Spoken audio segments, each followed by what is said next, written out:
The great chamber on the alien world of Vareth Prime was filled with noise and movement. 17 different species had gathered here, each one representing empires that controlled thousands of star systems. They were powerful and ancient, and they knew it. Ambassador Ketheri of the Dominion. Alliance stood at the center of the room with his four arms waving in the air as he pointed at a small blue planet shown on the holographic display the humans have. "Asked for membership again?"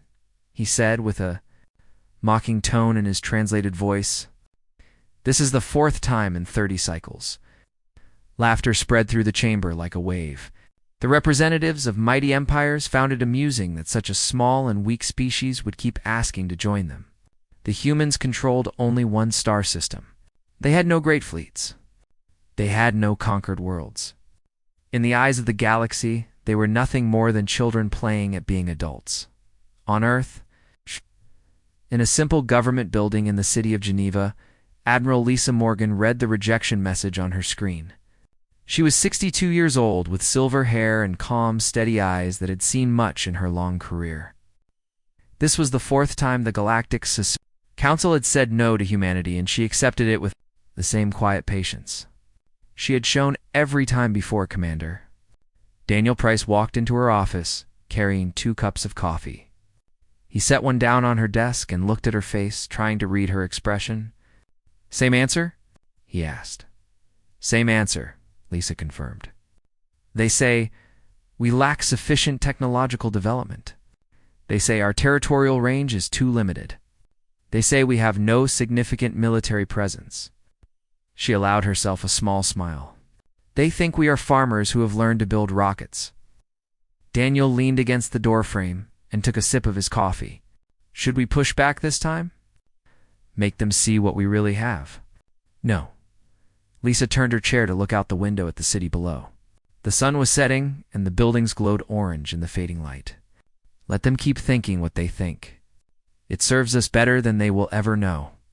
The truth was something the galaxy did not understand. Humanity had made first contact 60 years ago when an alien trading vessel had discovered a human deep space probe drifting near the edge of the solar system. The aliens had been curious at first, and then dismissive. They had catalogued humans as a Class 7 civilization, which meant pre-expansion and resource-limited and strategically irrelevant. In simpler words, they had decided that humans did not matter.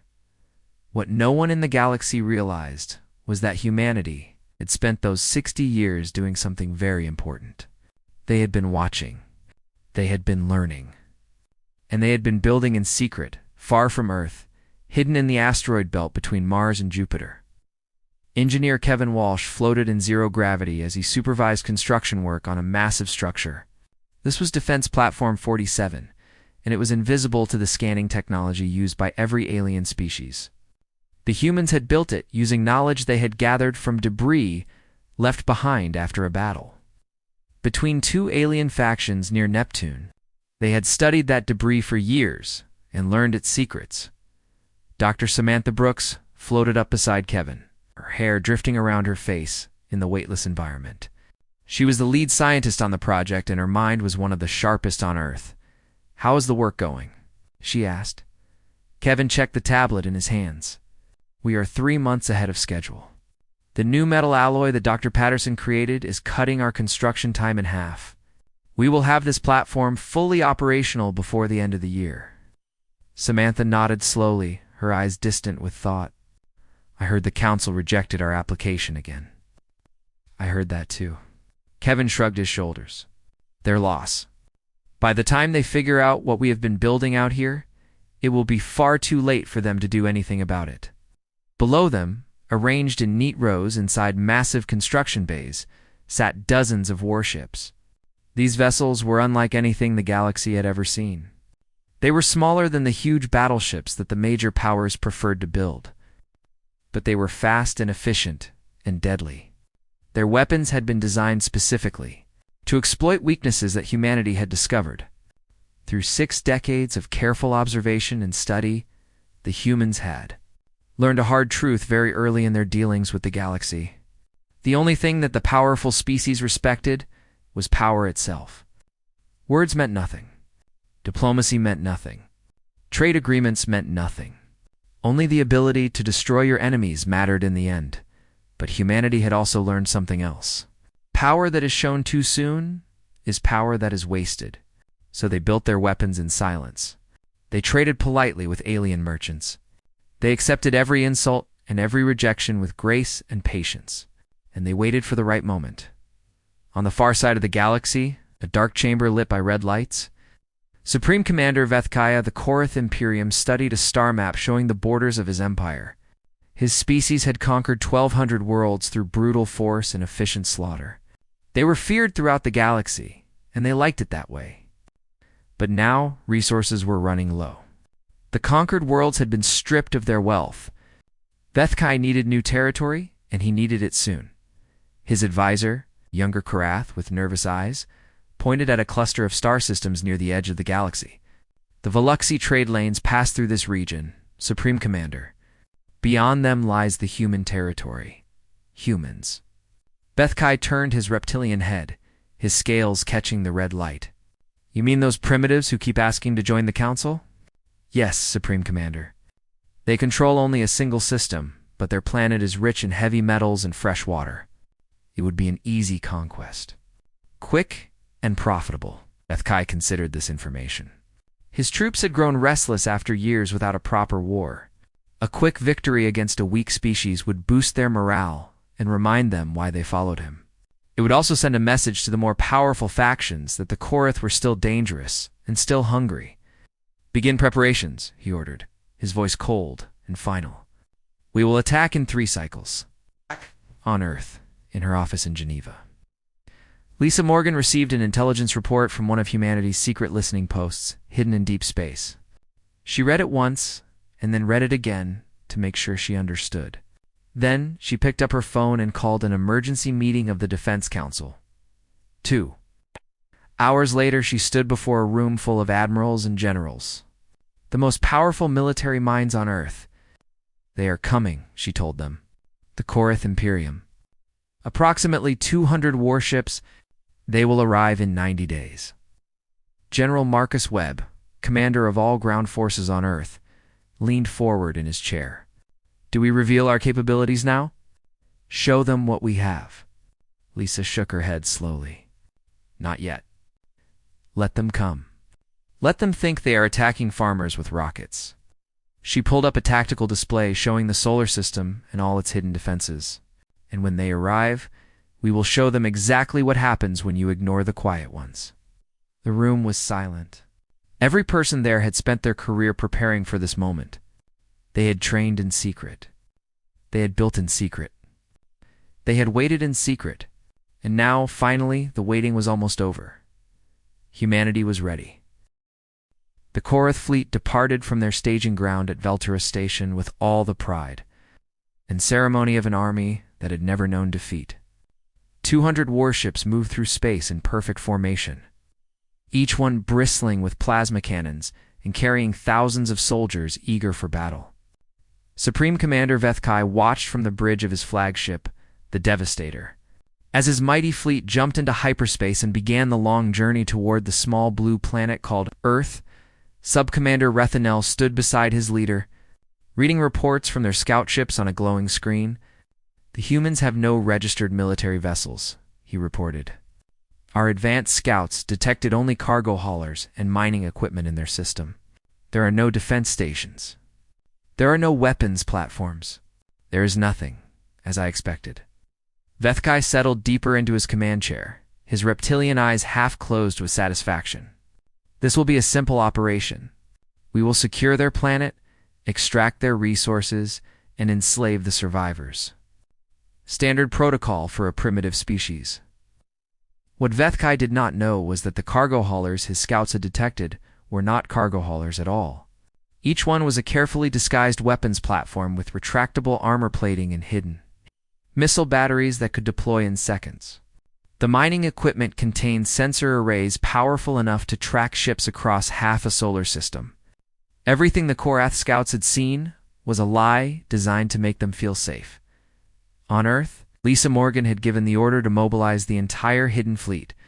Ships that had been sleeping in secret bases throughout the solar system were now powering up their engines and moving into position.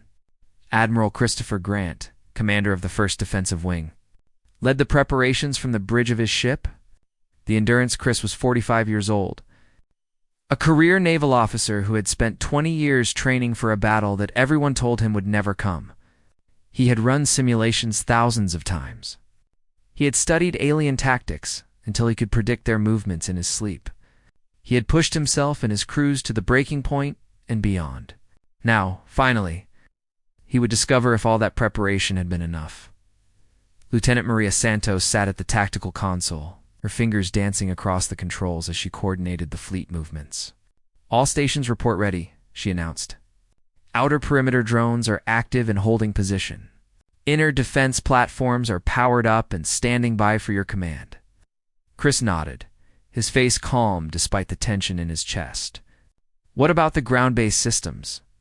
"General Webb confirms all planetary defense batteries are online and operational. Civilian evacuation to the underground shelters is 87% complete. We expect full evacuation within 48 hours. The plan that humanity had developed was simple in concept, but complex in execution. They would allow the Korth fleet to enter the solar system without any challenge. They would let the enemy believe they were facing no resistance at all. The Korth would grow confident and careless. And then, when they were fully committed to their attack, run with no easy path of retreat. Humanity would spring the trap and show them the truth. 3 weeks before the expected arrival of the enemy fleet, Dr. Samantha Brooks made a discovery that would change everything. She had been working day and night in her laboratory on Luna Base, studying data that humanity had collected about Korath technology over the years. And finally, after months of analysis, she found what she had been looking for. She transmitted her findings to Admiral Grant immediately through an encrypted channel. "You are certain about this?" Chris asked during their video call, his eyes wide with surprise. Samantha pushed her glasses up her nose and smiled. "Absolutely certain. Their shields operate on a rotating frequency pattern that cycles every few seconds. But there is a gap in the cycle, a 2-second window where the shields are vulnerable to a specific wavelength of energy.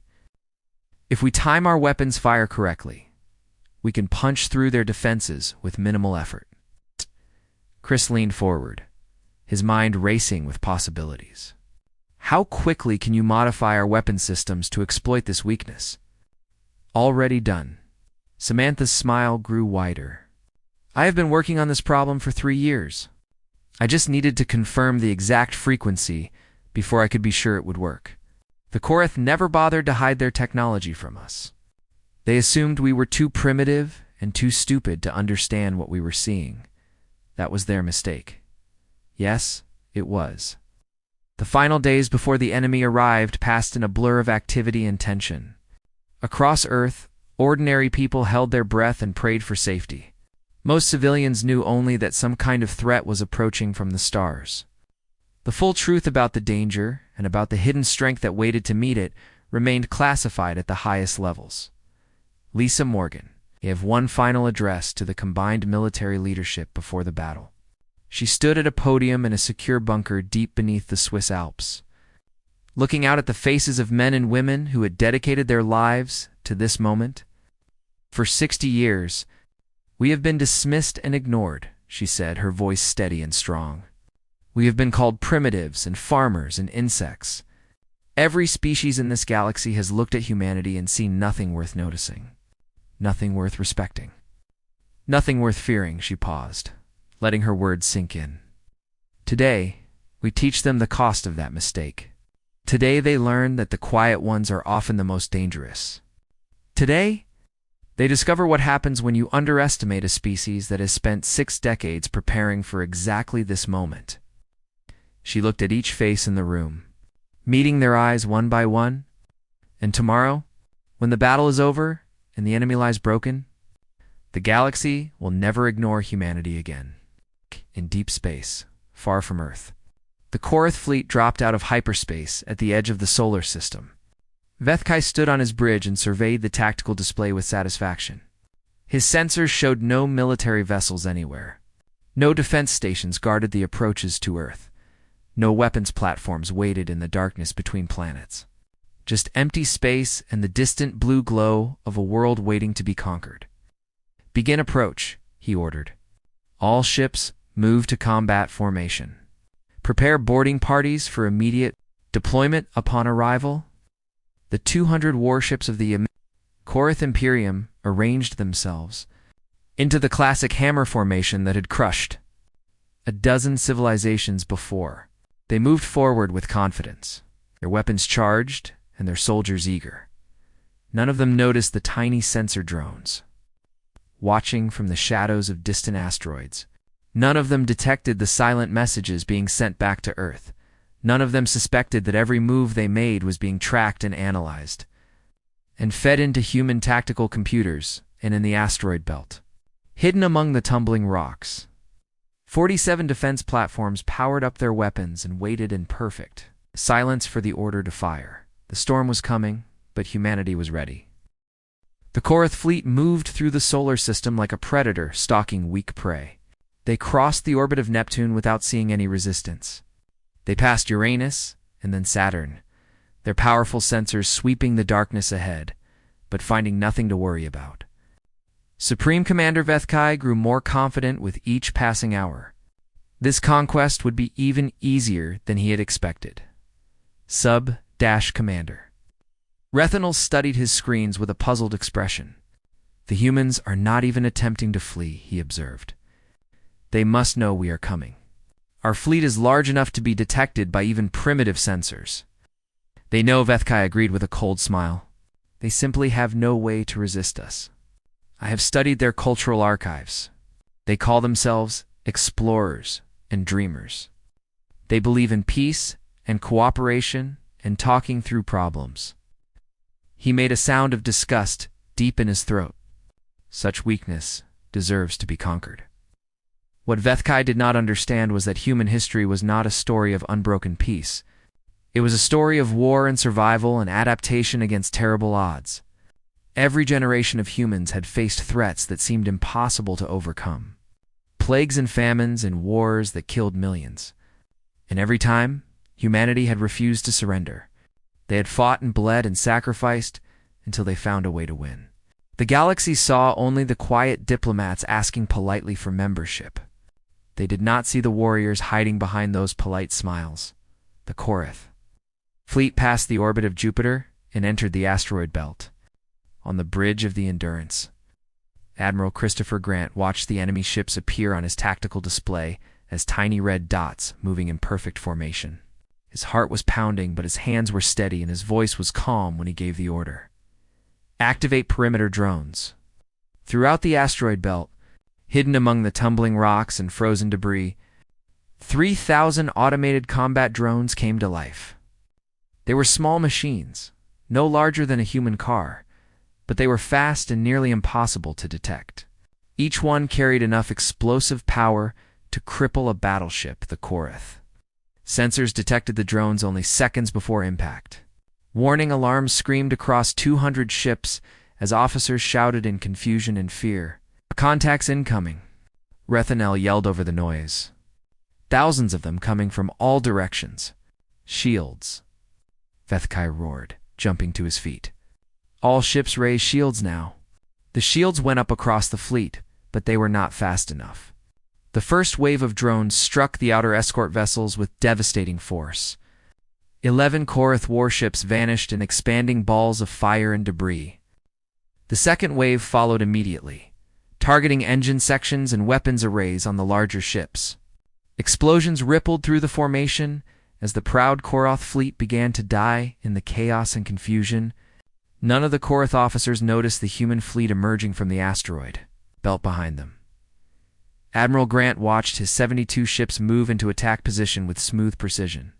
Each human vessel was only a third the size of a Korath warship, but they were faster and more agile.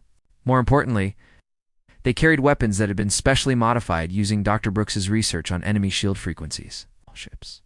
"Weapons free," Chris announced over the fleet communication channel.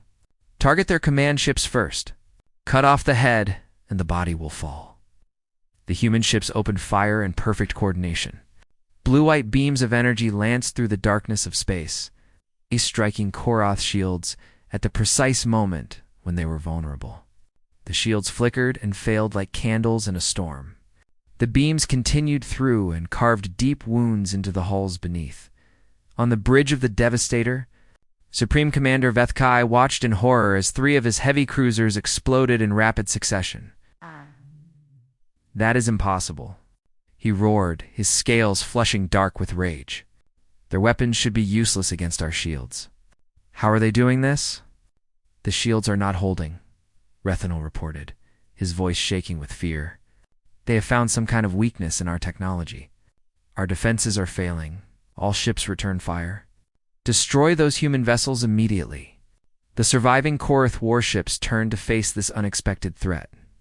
Plasma cannons blazed across space, filling the void with deadly light. But the human ships were already moving, weaving through the incoming fire with speed and agility that seemed impossible for vessels of their size. The Koroth gunners could not track targets that moved so fast. "Lieutenant," Maria Santos called out the damage reports as they came in. "Enemy cruiser destroyed. 2 more heavily damaged and losing atmosphere. Flagship shields dropping to 60%. Chris nodded, his jaw tight with determination. "Press the attack. Do not give them time to adapt or recover." On Earth, millions of people watched the battle unfold through satellite feeds and news broadcasts. For the first time, they saw the hidden fleet that their governments had built in secret over 60 years. They watched as human pilots fought against an enemy that had expected no resistance at all. Pride and fear mixed together in their hearts as the fate of their world was decided in the cold darkness between planets. The second phase of the battle began when the Koroth fleet attempted to retreat. The surviving ships turned away from the human vessels and accelerated toward open space, seeking to escape the kill zone and regroup for another attack, but they found the defense platforms waiting for them. Kevin Walsh stood at his station on Platform 17, watching his targeting screens as the massive railguns tracked the fleeing enemy ships. Each platform carried weapons capable of firing metal slugs at tremendous speed. No shield in the galaxy could stop a projectile moving that fast. "Fire," Kevin said quietly. All 47 platforms fired at the same moment, creating a wall of destruction that the retreating Koroth ships flew directly into. 30 warships died in the first volley, torn apart by impacts that punched through them like needles through paper. 20 more died in the second volley before the survivors could change course. Supreme Commander Vethkai finally understood that he had led his fleet into a trap. The humans had been waiting for them all along. The rejected diplomatic requests, the apparent weakness, the lack of visible defenses. Everything had been a carefully constructed lie, designed to make the Koroth feel safe and confident. "Signal the fleet," he ordered, his voice hollow with defeat. "Full retreat. Emergency jump to hyperspace." But it was too late for that. The human ships had closed to point-blank range, too close for a safe hyperspace jump. Any ship that tried to escape that way would risk catastrophic engine failure that would kill everyone aboard. The Devastator shuddered as another beam struck its hull. Alarms screamed throughout the ship as systems failed one after another. "Hull breaches on multiple decks," Rethinol reported. "Main weapons are offline. Shields have completely failed." Vethkai looked at the tactical display showing what remained of his fleet. Of 200 proud warships, fewer than 50 were still capable of fighting. The humans had destroyed his armada in less than 2 hours. "Signal surrender," he said, the words tasting like poison on his tongue. "Supreme Commander, signal surrender now before they destroy us all." The white flag of defeat went out on all frequencies. One by one, the surviving Koroth vessels stopped firing and powered down their weapons. On the Endurance, Admiral Grant received the surrender with grim satisfaction. "All ships cease fire. Security teams prepare for boarding operations." Lieutenant Santos looked up from her console with wide eyes. "Sir, we are receiving transmissions from multiple alien species. The battle was detected on long-range sensors across half the galaxy." "Everyone is watching." Gris nodded slowly. "Good. Let them watch. Let them all see what happens when you underestimate humanity." The galaxy had ignored the quiet humans for 60 years. That mistake would never be made again. The news of what happened at Earth spread across the galaxy like fire through dry grass. Every species with access to long-range sensors had watched the battle unfold. They had seen the mighty Korath fleet, 200 warships strong, reduced to burning wreckage in less than 3 hours. They had seen human weapons cut through alien shields like they were made of paper. They had seen a species they had dismissed as primitive farmers defeat one of the most feared military powers in known space, on Viath Prime. The Galactic Council convened an emergency session. The great chamber that had echoed with laughter at humanity's expense was now filled with tense silence. Representatives who had mocked human diplomats for 60 years sat rigid in their seats as ambassador. Cathari addressed the assembly. With none of his usual arrogance, the humans destroyed 163 Korath warships, he reported, his forearms hanging limp at his sides. They captured 31 more, including the enemy flagship. Their own losses were 7 vessels and approximately 400 personnel. Murmurs of disbelief rippled through the chamber like waves. On a troubled sea, that cannot be correct, said Representative Vethrin. Of the Krillian Confederacy, rising from his seat, the Karatha of the 4th largest fleet in the entire galaxy. No minor species could defeat them so completely. There must be some mistake in your numbers. There is no mistake. Thari activated the holographic display and showed the tactical recordings captured by observation drones. The assembled representatives watched in silence as human ships tore through Korath formations with terrible efficiency. Their technology is decades beyond what our assessments indicated. Their ships are faster than anything we have. Their weapons are more accurate.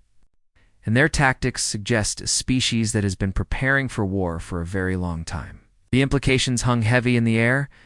For 60 years, humanity had been watching the galaxy, learning from them, studying their weaknesses, and building weapons designed specifically to defeat them. Every species in the chamber suddenly felt very vulnerable.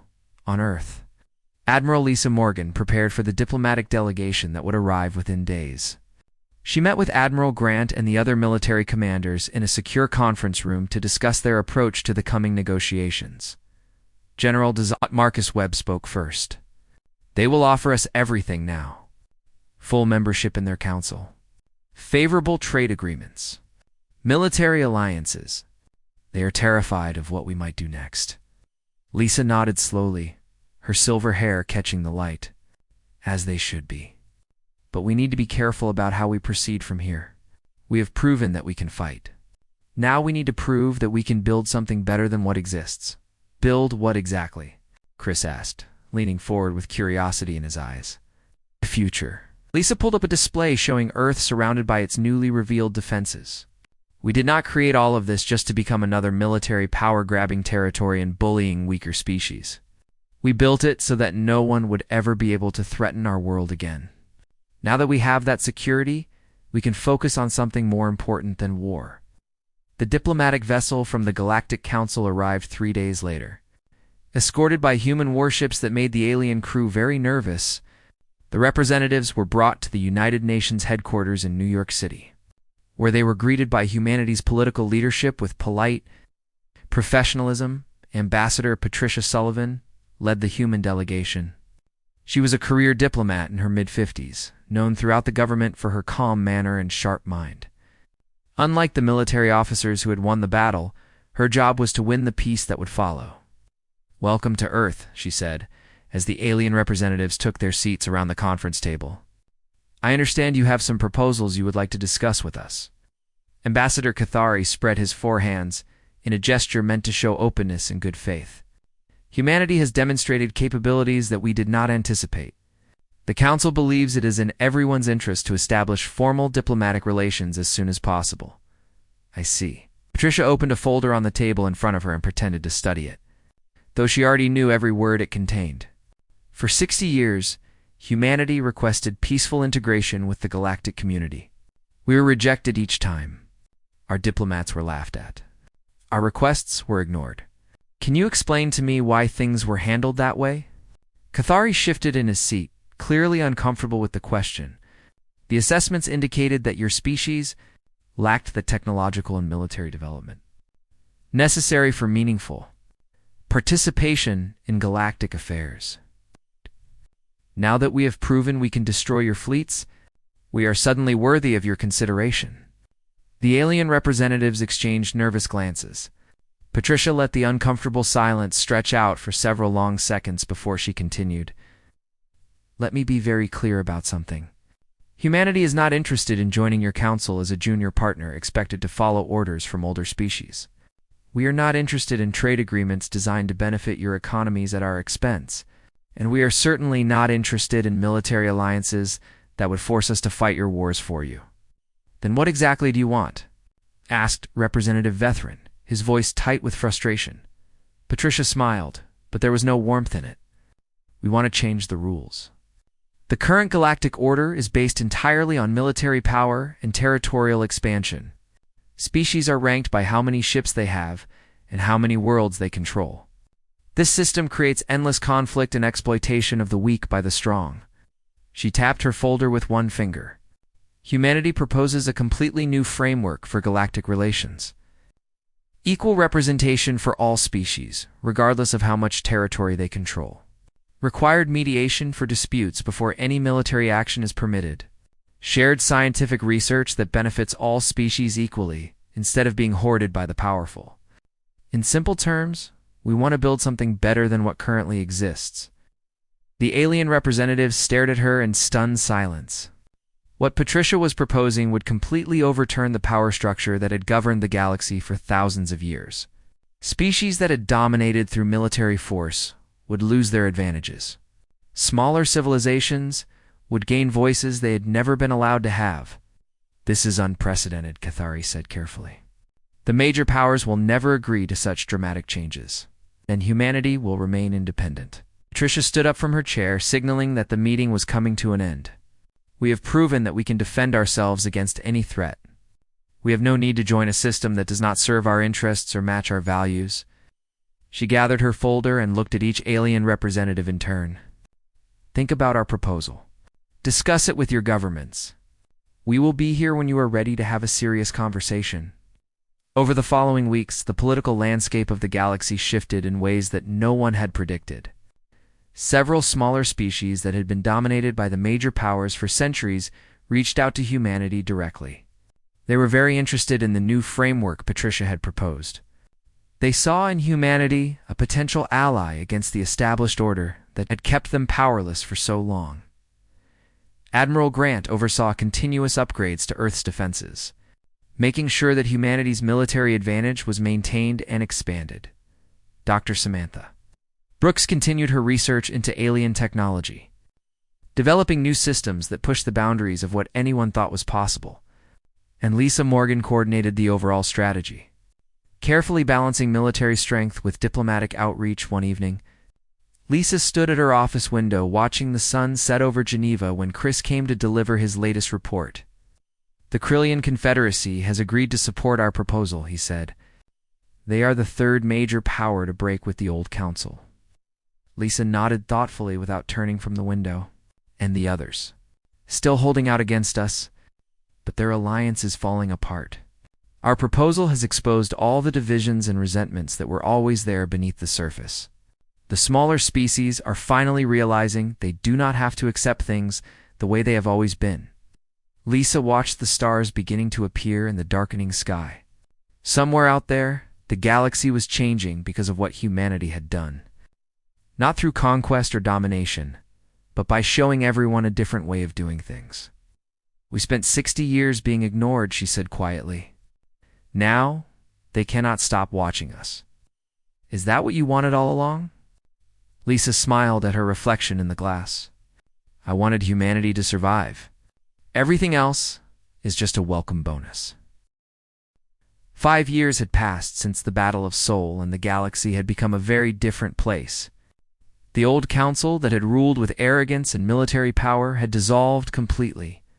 In its place stood a new assembly that included 63 species on equal footing. Trade agreements had been rewritten to ensure fair distribution of resources among all members. A collective defense treaty meant that any attack on one species would be answered by the united strength of all the others. Ambassador Patricia Sullivan now served as the rotating chair of this new assembly. She opened the annual summit on a massive space station called Horizon that orbited a neutral star far from any single species' territory. The station had been built through cooperation between dozens of worlds, each contributing resources and workers to create something none of them could have made alone. It stood as a symbol of everything humanity had fought to achieve. 5 years ago, humanity was dismissed as irrelevant, Patricia said, her voice carrying through the vast assembly hall filled with representatives from across the galaxy. We were called primitives and farmers and insects not worthy of attention. Today we stand together as living proof that a better future is possible. Not because we conquered or dominated, but because we offered something the galaxy had never seen before. A genuine partnership among equals. In the audience, Lisa Morgan watched with quiet pride filling her heart. She had retired from military service 2 years earlier, her long work finally complete. The galaxy no longer threatened humanity with extinction. More importantly, humanity had proven that strength and kindness could exist together. You could be powerful enough to destroy your enemies and still choose to build something better instead. Admiral Christopher Grant sat beside her. Also retired now, his hair showing gray at the temples, Dr. Samantha Brooks was there too, though she still worked every day leading a research program that brought scientists from dozens of species together to push the boundaries of faster-than-light travel. Chris leaned close to Lisa and spoke softly so only she could hear. Do you ever miss it? The planning and the secrecy and the constant preparation? Lisa considered the question for a long moment before answering. Sometimes I do. There was a certain purpose to those years that I have not found anywhere else. But this is better. She gestured at the assembly hall full of species that had once been enemies learning to work together. This is what all that preparation was truly for. On the observation deck of the station, a young human officer named Nicole Palmer stood, watching ships from 100 different worlds come and go through the docking ports. She was 24 years old, born in the same year as the Battle of Seoul, part of the first generation to grow up knowing that humanity was a major player on the galactic stage. She had never known a time when humans were dismissed or ignored. To her, humanity's place among the stars seemed natural and right. An alien approached her at the window. He was a Veloxi, one of the species that had first encountered humanity 60 years ago and dismissed them as primitive. His name was Kelvith, and he served as a junior diplomat in the new assembly. Your species continues to surprise us, Kelvith said. His words translated into smooth English by the device he wore around his neck. We thought we understood humans after our first contact with your probe. We believed you were simple and harmless. We were very wrong. Nicole smiled at him, without any hostility. We are full of surprises. It is kind of our specialty. I have studied your history extensively, Kelvith continued, his large eyes reflecting the starlight from the window. Your species spent most of its existence fighting among yourselves. Wars and conflicts and divisions based on differences that seem meaningless to outsiders. And yet, when you faced an external threat, you united almost instantly. How is that possible? We have always been good at coming together when it truly matters. Nicole looked out at the stars scattered across the blackness like diamonds on velvet. The divisions are still there, if I am being honest. We argue about everything. Politics and religion and how to organize society. But we have learned over thousands of years that some things are more important than our disagreements. Perhaps that is what makes humans unique in this galaxy. Other species have internal conflicts too, but none of them seem to have the same ability for sudden unity that your people possess. Nicole thought about this for a while before responding. It was true that humanity had set aside centuries of divisions when the core threat became known. The Hidden Fleet had been built through cooperation between every nation on Earth. Countries that had been rivals for generations had shared technology and resources without complaint. When survival was at stake, humans had proven remarkably capable of working together. We are not perfect, Nicole said finally. We have made terrible mistakes throughout our history. We have hurt each other in ways that still cause pain today. But we keep trying to be better than we were before. I think that is what really matters in the end. back on Earth. The anniversary of the Battle of Seoul was commemorated with ceremonies and moments of silence to honor those who had fallen. The 7 ships that had been lost were remembered. Their crews celebrated as heroes who had given everything to protect their world. Monuments stood in cities across the planet bearing the names of the 400 men and women who had died so that billions could live. Kevin Walsh attended the main ceremony in Geneva. He had been promoted to director of the Orbital Construction Program, overseeing the building of humanity's new fleet of exploration vessels. The defense platforms he had helped construct still orbited in the asteroid belt. But now, they were joined by science ships and diplomatic transports designed to carry humans to distant stars in peace. "We spent so long preparing for war," Kevin told a reporter after the ceremony ended. "Every day for decades we built weapons and trained soldiers and planned for battles we hoped would never come. Now we are building for peace instead. Research stations and colony ships and communication relays. It feels different." He paused and smiled.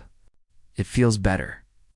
The Korath had undergone their own transformation in the years since their defeat.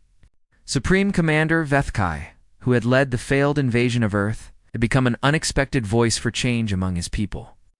After his capture and eventual release, he had returned home to find his empire in chaos. Old rivals fought for power while conquered worlds rebelled against their masters. Rather than seeking revenge against humanity, Vethkai had chosen to support reforms that aligned his people with the new Galactic Assembly. "Humanity taught us something important," Vethkai said in an interview that was broadcast across the galaxy. "Strength is not only about weapons and ships and conquered territory. True strength is about what you choose to build with your power. The humans could have destroyed us completely after the battle. They had the ability and perhaps the right. Instead, they offered us a chance to be part of something better. That kind of strength is something the Korath never understood before." On the night of the anniversary, Lisa Morgan sat on the porch of her small house in Vermont, looking up at a sky filled with more stars than she could count. 60 years of her life had been dedicated to preparing humanity for the moment that had finally come. Sometimes she still could not quite believe that everything had worked out the way she had hoped. Her grandson Patrick came outside to join her. He was 8 years old, with curious eyes and endless questions about everything. "Grandma, what are you looking at?" Lisa smiled and lifted the boy onto her lap. "The future, sweetheart. All those stars out there, all those worlds circling them. Someday humans will visit them all." "Were you really scared when the bad aliens came to attack us?" "Yes," Lisa admitted. "I was terrified, but I knew we were ready for them. And I knew that if we worked together, we could face anything the universe sent our way." Patrick thought about this with the deep seriousness that only children possess. "I want to be an explorer when I grow up. I want to visit all the different aliens and see their planets." "Then you will need to study hard. Learn about their cultures and their languages and their histories. Being an explorer is not just about traveling to new places. It is about understanding the people you meet when you get there." The boy nodded solemnly. "I will, Grandma. I promise." Lisa hugged him close and felt the weight of years lifting from her shoulders. The galaxy had ignored humanity for so long, dismissing them as insignificant and weak. They had learned their mistake in fire and blood. But the true lesson was not really about military power or technological superiority. The lesson was that the quiet ones, the patient ones, the ones who watch and learn and build in silence, are often the ones who change everything in humanity. Once ignored, would never be overlooked again.